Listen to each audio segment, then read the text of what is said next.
Good day and welcome to the dining room table with Mayor Adams issue an executive order to report migrant criminals to ICE.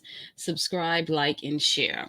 New York City Mayor Eric Adams is in Albany at a budget hearing, testifying on behalf of New York City. He is about to be asked a question by an assemblyman from Staten Island, Michael Riley, regarding issuing an executive order for migrant criminals. Let's listen. For 5 minutes. Thank you, Mr. Chair.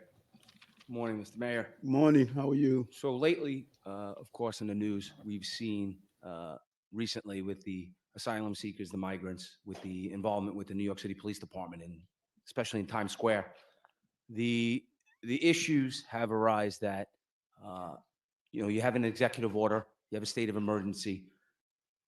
Will you commit to or consider issuing an executive order that will resist or take away the restraints that the NYPD and other law enforcement have to have collaboration with uh, federal ICE, so that those who commit crimes like that are actually notified at the federal level, so they can look to remove them.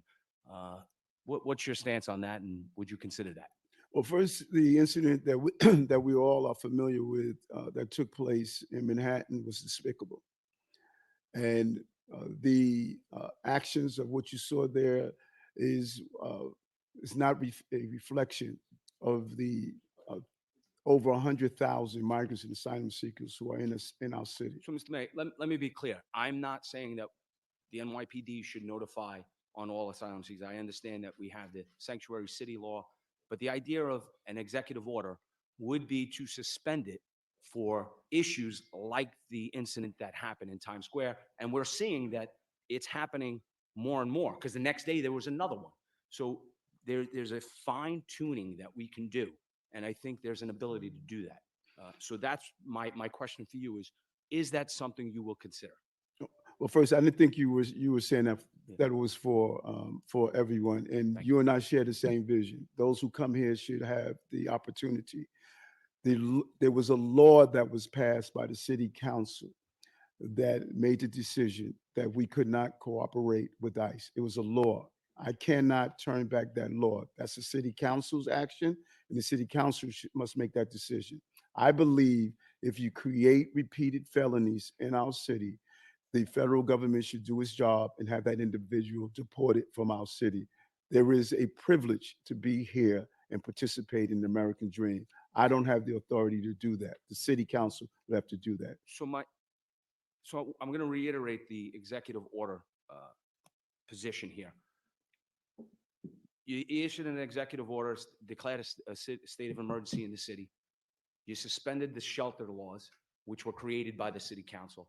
There's an ability to suspend laws that were created by the city council.